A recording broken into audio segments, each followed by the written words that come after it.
Don't forget Hi. discuss ding. Yeah, we're dinging. Ding. Yep. Hi, everyone.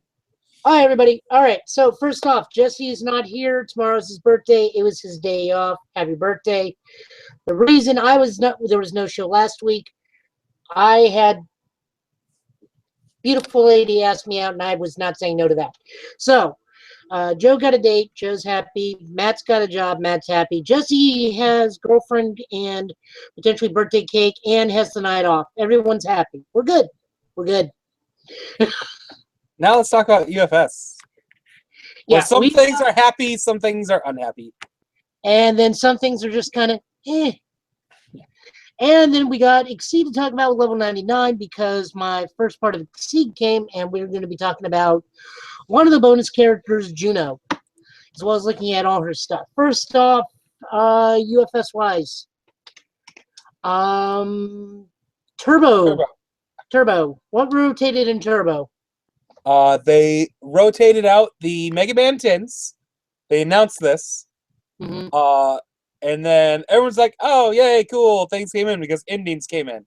Only 4 sets. What they didn't say in it, and people had to sit there and read and think about it for a bit, is all of the Blood Omen promos rotated out.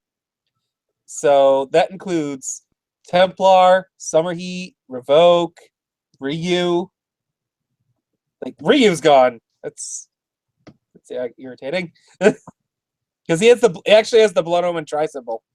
Because they couldn't make a Street Fighter symbol at the time. Okay, then. So that is a very different format. I thought that Ryu was considered a Gen Con promo.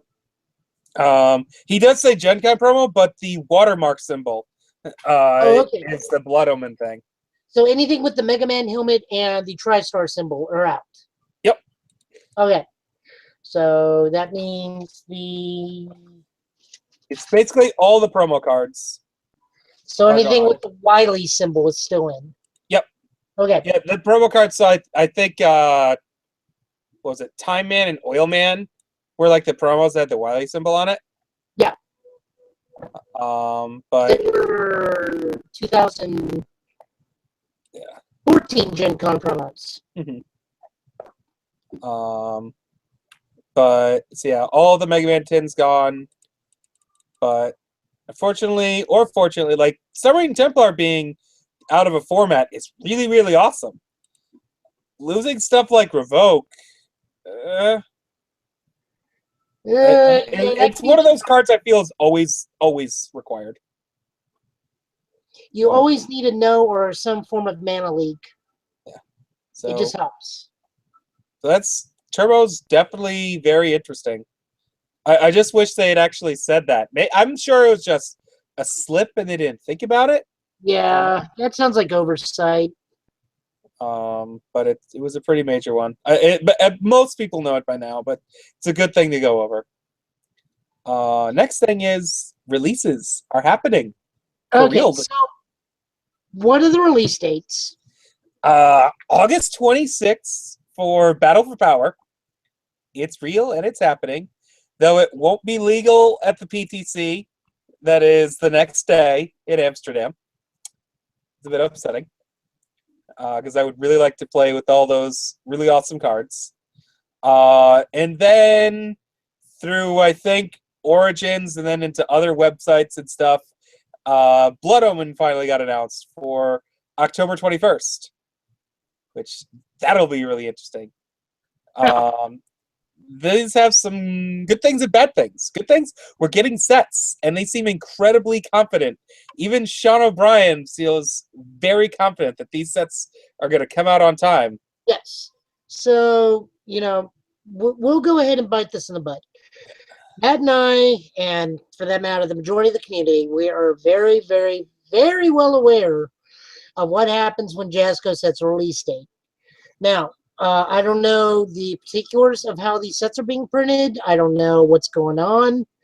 I'm really not keeping in track with that anymore. Right now, I'm just building decks and hosting the show and doing what I can to keep myself busy in the UFS community.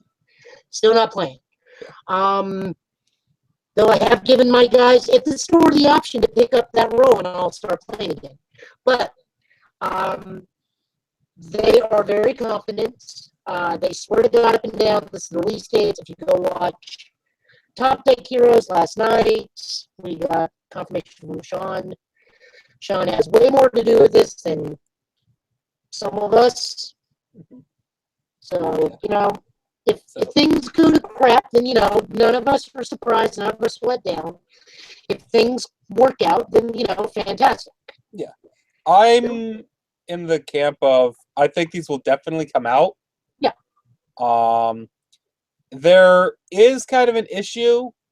We have this little catch-22, because if you listen to what I said, with the release dates, that there's basically a less than 2-month window between releases of the two sets. We'll get to that. Oh, well, we are there. Well, yeah, we are there. Like that's the big thing. But it's this catch-22 of there's only like a 2-month release window between the two sets, which is good because it means that those Red Horizon sets that we all want to have go away faster. I don't think we want them to go away. I honest to God think that more people are clamoring for the rotation of, at the very least, Neomax to rotate before anything else. Yeah. Like at the very it gets it closer to that. Like that's a whole other monster, but like this at least gets us on a path for them to come to leave a little bit faster. Mm-hmm. I would really like it if all of King of Fighters was gone. I don't think all of King of Fighters needs to go, personally, with these two sets. I mean, if we get more down the pipeline, then yeah, that's great. We can rotate them out. I think that the majority of us just want Neomax gone because it's impossible to find. I mean, now the other sets are impossible to find too, mind you, but Neomax has always been the biggest pain in the butt. And rotating that out with Red Horizon, is it both Red Horizon sets or just 1 and 2? Or just one? One will cycle with Battle for Power, and then the second one, Tides of Vengeance, will cycle with Blood Omen. Okay. And then supposedly the Street Fighter set that comes out who knows when will cycle out KOF 13.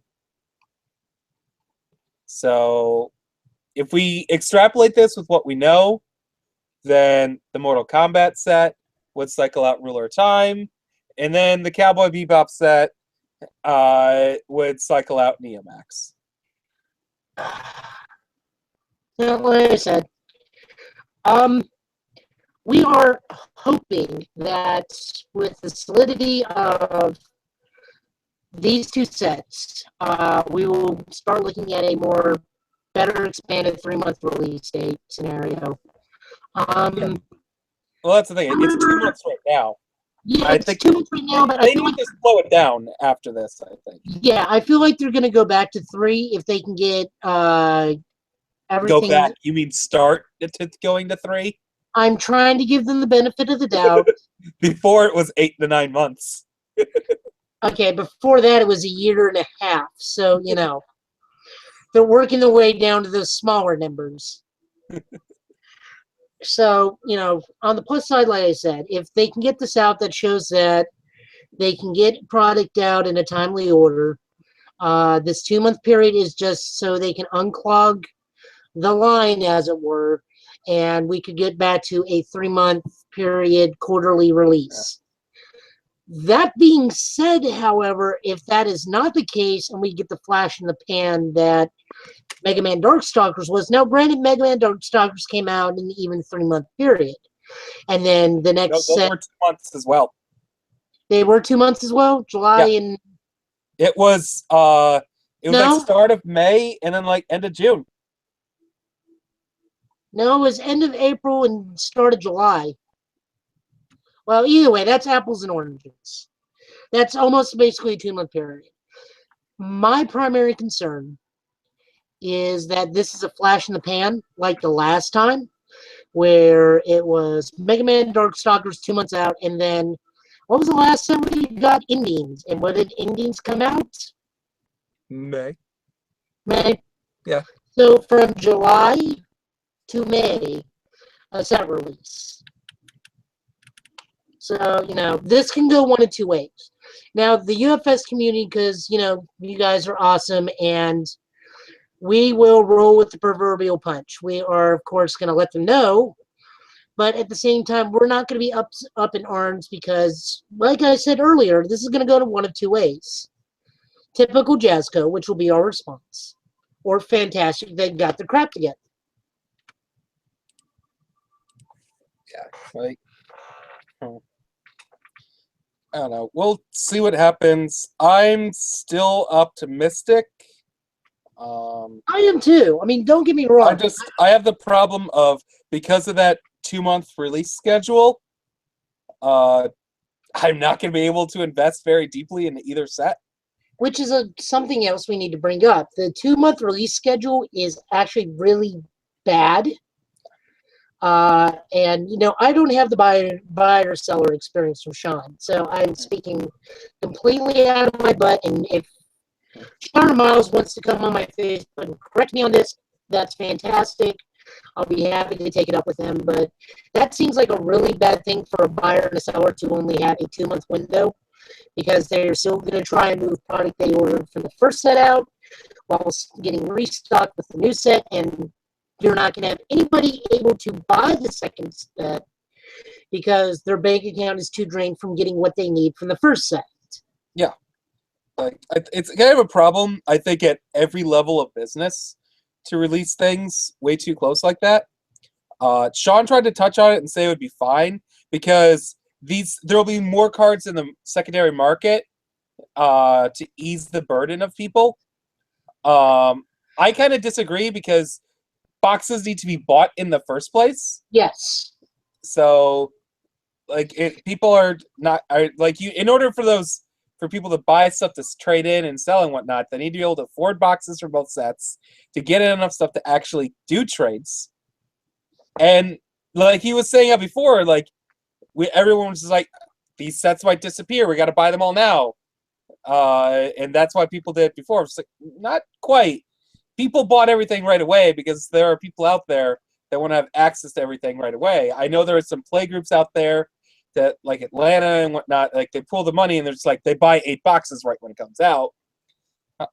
Jeff, well, it's a bit different with Jeff because that $1,000 and whatnot, and then winning a bunch of PTCs and topping in the 2K. He's been able to get like 4 or 6 boxes each set, but with him, it's always been for us with years. Buy 2 boxes of a set come out, and then acquire a buttload of singles, which was probably like another 4 boxes worth in cost. So really, you're buying like 6 to 8 boxes of a set to get everything. God, what was the other thing I was going to say about this? I got distracted. Doing that in a 3-month period is hard. 2 is like basically impossible. Well, I mean, like right now, I am a solid Bushiroad player. Mm-hmm. I just bought set 7 for Vanguard.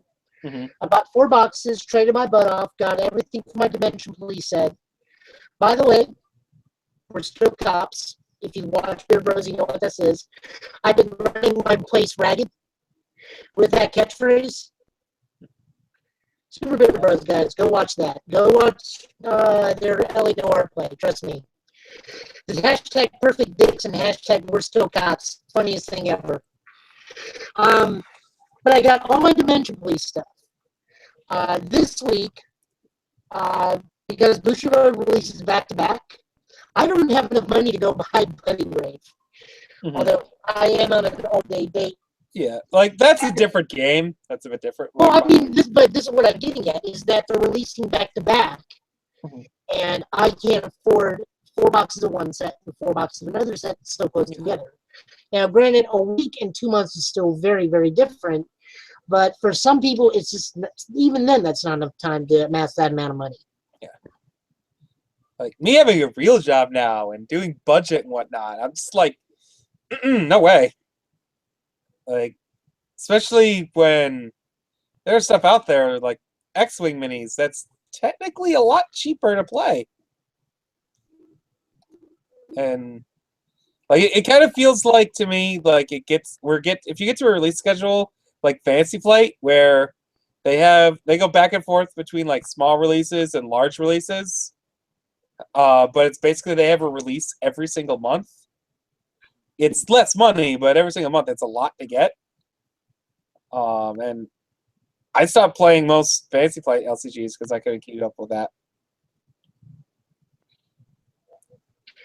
I mean, we're talking in circles. The long story is this is a clear move by Jasco to get their stuff out quick to unclog the line again, as it were. Yeah, but it's because again, here's the other thing we didn't just because we didn't harp on it enough on the other side of the catch-22. We really do want those other sets gone. So yeah, we really do.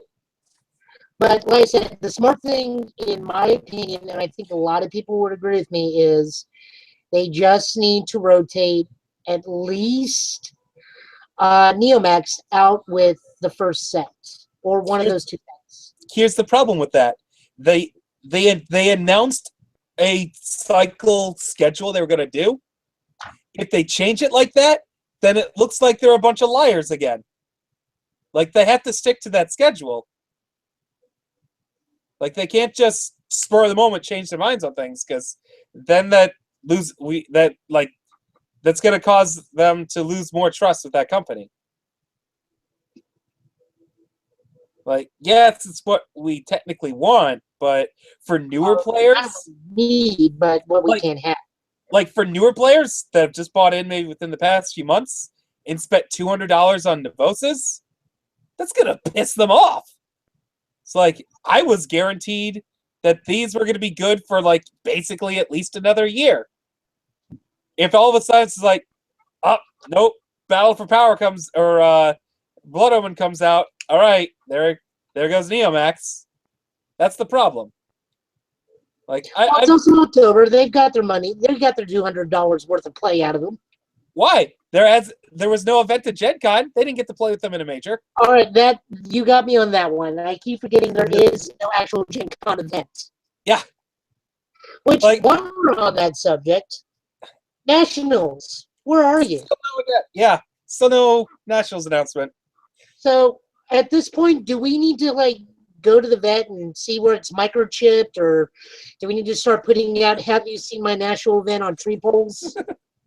I personally think that my current joke is that they're just going to announce the day before the Atlanta PTC, be like, oh, by the way, I guess because this is Nationals. We're giving out all these champ promos. All the champs are getting their promos this weekend. We might as well have it be Nationals. Ooh, I just realized something. I actually may not make it to Nationals now. Gotta make it. All those promos. Well, real life may have actually finally hit me, so... Yeah, real life hit me. I now have the money to go to Atlanta. I no longer have the time. So, there's that. All right, so we got Atlanta. We got that. There is no thing. Let me think what else we were talking about. We were talking about a lot of stuff before the show. Let me look up our kind of half-assed schedule we did a couple hours ago. No, it's like, because other than that, there's not too much more for news. I mean, there's announcements of other games that are coming out, but people could just go look them up on Jasco Games. I mean, now I was looking over UFS Ultra. I tried to build something new. I wanted to build, God, what was it? What I'm calling Neo Flame Beam. I don't know what you guys are calling it nowadays. I know. I'm stuck on the summer heat makes me not want to. It stagnates my deck building. Okay, so I was looking at Ustad Beam Takuma. So. Oh yeah, I think we had someone at the PTC doing that. It looked pretty neat. I was gonna try my hand at building that and showing it off tonight, but work got real big, and then lady things. But yeah. So, My problem is like Summer Heat / Ever Hopeful / Templar, mainly Summer Heat and Templar, just stagnate my deck building process right now. Okay, yeah, that's the other thing we're talking about. If you want to go, Brett Newman's part of the Total Justice team. He just is kind of like the silent dude. He keeps us up to date with some certain things that we just aren't aware of. I have no idea if he's written anything for the site. I don't think I've opened the site in like 3 or 4 months again. We may have to look over that. Mm-hmm. But he's got an interesting conversation going on with a good bit of the what's a good term for this? Community. The more hardcore players and rule factors and builders about Summer Heat and why it needs to go. We got some people saying, yeah, you're right. We got some people saying, no, it's good. We got some people saying, if it didn't have life, it wouldn't be a problem. We got some people say this. All three of those symbols on that, just no. None of those symbols need that card. Well, none of those symbols need that card now. Eh. You have to get rid of a lot of cards off those symbols in order, I think, for them to be weak. Like, Air and All have everything. Yeah, they have enough. They've always had, well, especially All. All in the Jazzco format has always had decent and fair draw. Air has just been ludicrous over the past 2 sets. Like, Life has every single, like, control piece. It's just, it's a little bit difficult to kill with. Yeah. Because, like, you can either kill with big, giant, dumb moves, or you kill with a bunch of throws and Darkside Master. Kind of sounds like a red deck. Sort of, like... It's more, it's like, it's big green. That's what it is. Yeah. Ever play Primetime? No, I only play Red Deck Wins, or in Standard, or in Modern, it's still Infectious Bloodlust. Well, I mean, like, the card, Primeval Titan. Oh, no. The best green card ever made. Oh, I missed that card. Okay, so, like we were saying, Brett's final, like, last statement in it, if people can't get around to reading it, hits the nail on the coffin with something I said back when a couple weeks back when they made the changes to the attachment zone.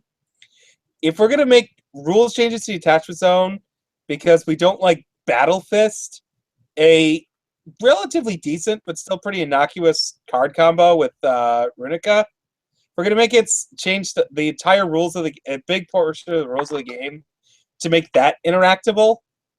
Why does Summer Heat get allowed to exist? So here's my only argument with that, is that I don't think it's handled specifically for Battle Fist. I think Napalm Man in the upcoming Battle for Power set will be dealing with the attachment zone. I disagree because they absolutely said they changed it because of her. Yeah, 100%. But I also think the added part was because of that. Because Napalm Man is supposed to attach things to their staging area. Now, I mean, you're right if they said they did it specifically do that. I also think the reason for the change is because of stuff with Napalm Man. Because he attaches cards to the opponent's foundations to mark them. Mm-hmm. Which to me sounds like the attachment zone. Yeah, it definitely is. They spoiled his character card at some point, right? Yeah. This is how I know this. I wasn't sure if it was his character card or a random foundation. It's been a while back. Yeah.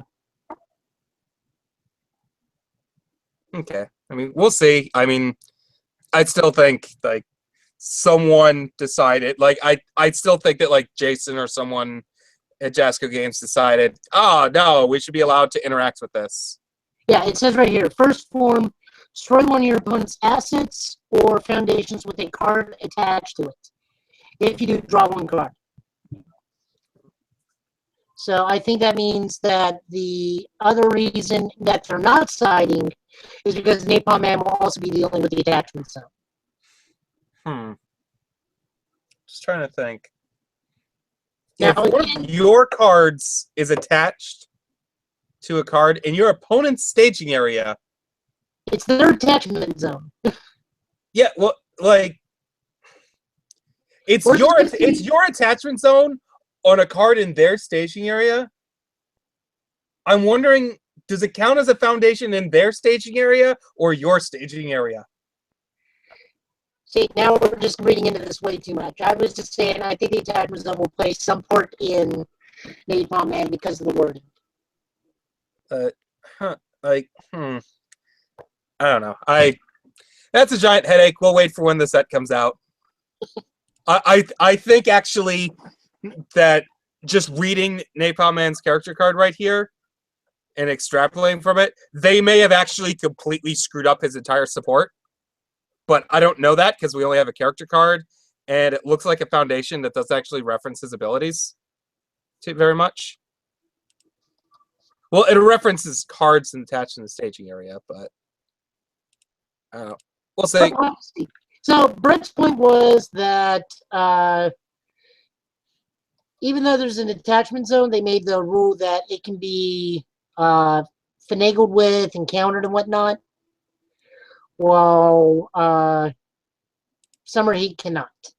Mm-hmm.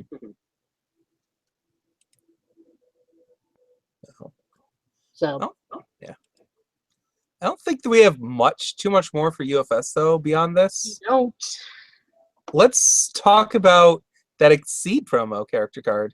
Yes. And then maybe wrap up a bit early. Yeah. So I actually went and grabbed the new Exceed card. I got to remember my camera's over here and I'm switched. This is for the Exceed fighting system. It's for a new property that's going to have maybe its own game down the road called Esperx, where it's kind of a pop future world. Kind of think Jet Grind Radio would be a good example for this. So this is a feature character. Her name's Juno. As you can see, she's some form of DJ pop idol. We have here her card. Again, I gotta remember this is flipped. I don't know why I keep doing that. There we go. So this is Juno. For 3, she can exceed now. She's a promo character, so that means again over here that she, unlike the actual main Exceed stuff, she is not full. I wish she was. It's going to be up this. Yeah, so, it's the downside of printing it on drive-through, so people can get it. Is. So I have already read the stuff off with Matt. Matt, based off what I read, we're going to read some of her stuff for you guys. Don't worry. Yeah. Based off what I read to you prior to this, what do you think of her? I like her because her basic theme is you get to reuse your continuous boosts from your discard pile, and then you seal them, which is removed from game after you use them again. So you get, and you do this either after her attack to apply her to your next initial ability is after, and her Exceed form is before. Yeah. It's the same text. It's just one is after, one is before. Yeah. And in Exceed, that makes a world of difference. Yeah, and their Exceeded version basically makes it so you get to apply to the attack you're about to play and the next one, where next one just has you apply it to the next. So she's really interesting because you basically get to get the setup and makes your next attack better, just for slowly killing your deck. Which is kind of neat. And she has like a dredge effect action where you can fill your discard pile with a bunch of stuff. Yeah. Or put your bottom card of your discard pile into your force gauge, into your gauge, making it super easy to pull off for ultimate attacks. Like, for example, we got, do it this way, we got Meteor Jam. Meteor Jam has a range of 2, a power of 7, a speed of 5. It costs 2 gauge. It's got a hit ability of your opponent must discard a card at random, and then you push the opponent back 2 spaces. And then it's got, and I love that Brad is our age because only we would know what the heck the electric slide is. You remember having to do that in elementary school, right? Oh, God, yes. So her ongoing boost is called Electric Slide. It costs 0 force. You advance 2 spaces, and if you switch sides, it ignores guard, which is fantastic. Otherwise, you discard the boost from play. So her other big theme is that she gets closer and then she pushes the opponent away with the power of her sound. So we'll just show off some of the cards here. So we got, and I got a quick do of that over on the side. So we got Juno. We got, let me try and make my camera a little better. I don't want this to be super fuzzy for the viewers.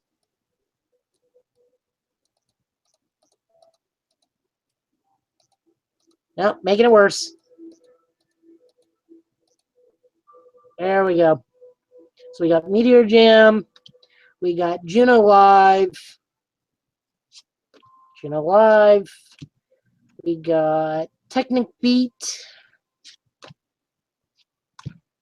We got Rhythmic Beat. We got Sonic Comet. I really like all the art on these. And Yeah, I really do. the other thing is that she gets is she gets her own unique versions of the bases. Yeah, and we'll look at that too. Comet Tail. Starstruck. And that's it for all of her standard stuff. And as Matt was saying, she does in fact get her own unique generic attacks, which I will pull out in just a second. They're really colorful too, which is what I really, really love. So we got like, well, this I can just like fan out and show a little bit of it. So like, you know, doing this. So we got better looking artwork. Well, not better, but you know, it's more unique, more their style. I like it.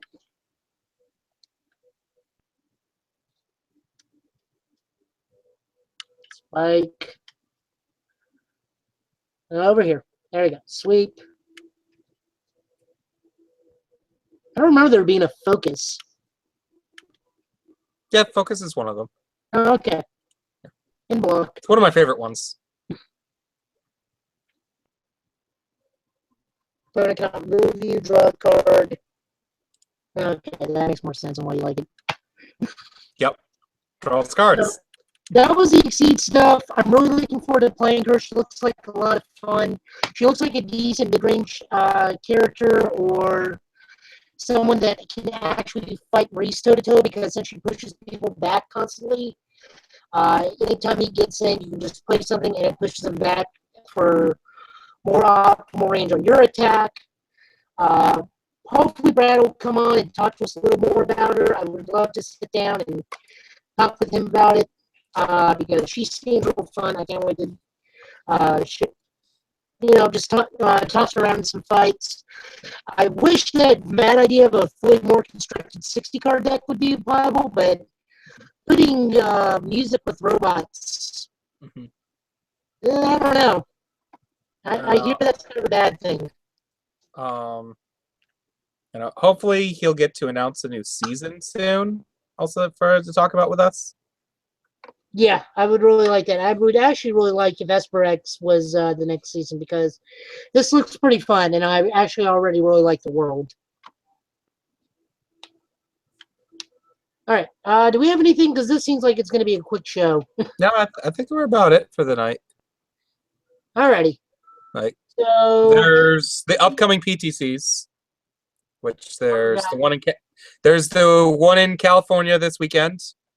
I should pull up my schedule to know where exactly it is. It's the one in Redding, California. Okay. I just can't remember its name. And then after that, in July 9th and 10th in Raven's Nest is the ATL PTC. Then after that, at the end of August, Professor Bonds in Amsterdam will be their PTC. Lots of Rochester will be showing up there. Lots of Poughkeepsie. I unfortunately will not. Then there's one more that I think is pretty close, but those are the important ones that are coming up soon.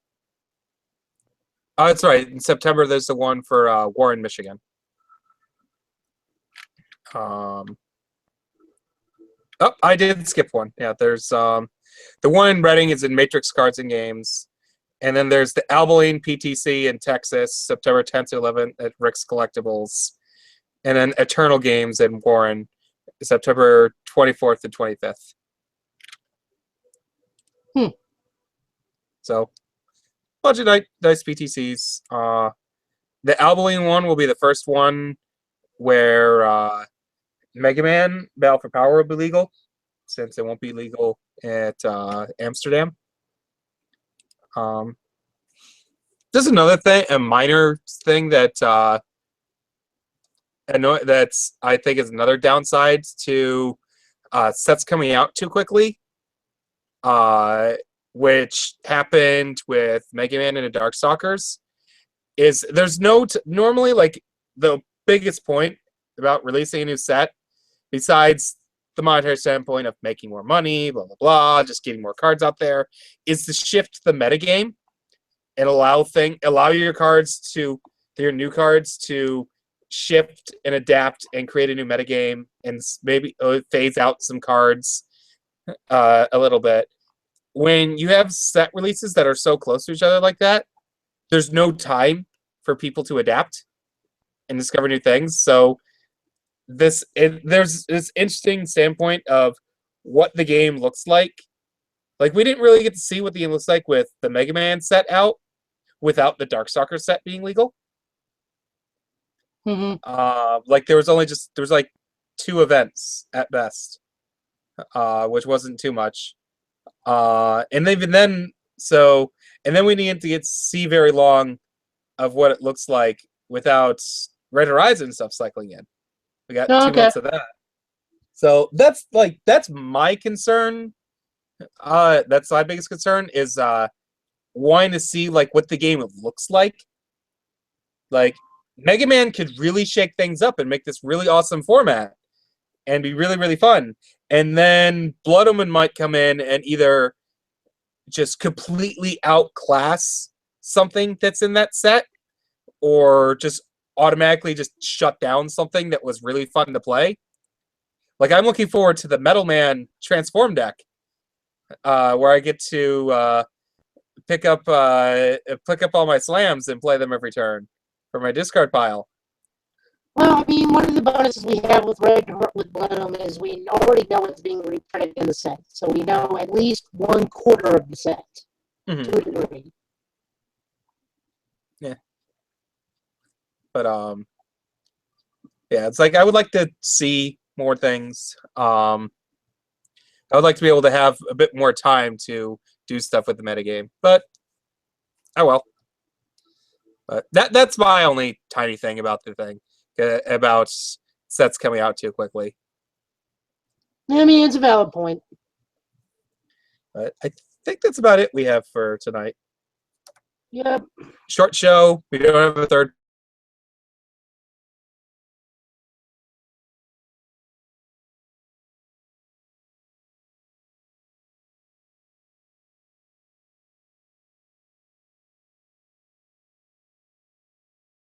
Well, everyone already knows my hype about Ryu, and Ryu won the last BTC, so don't need to go over him again. Yep. All right, everyone. We're gonna cut out early. I mean, it happens. This is about as much news. We don't know if there are going to be any spoilers, considering what is like almost half of a set is already spoiled. So it's nowhere near that much. Yeah, I know. I mean, but I don't know if they're going to spoil more. It's a third of the set. But we don't know if they're going to spoil more or not. So, we'll see everybody next week. Video game wise, I think I'm going to keep to Twitch, just because YouTube's kind of being a pain in the butt. I think I'm going to go back to Overwatch. I think I'm done with Resident Evil until someone figures out how to make the game go a little further. I can only have Muddy Grandpa grab me and tell me, welcome to the family so many times. Maybe back to Overwatch, or maybe I'll pick back up Hard Mode Grimlock. Who knows? All right. All right. Have a good night, folks.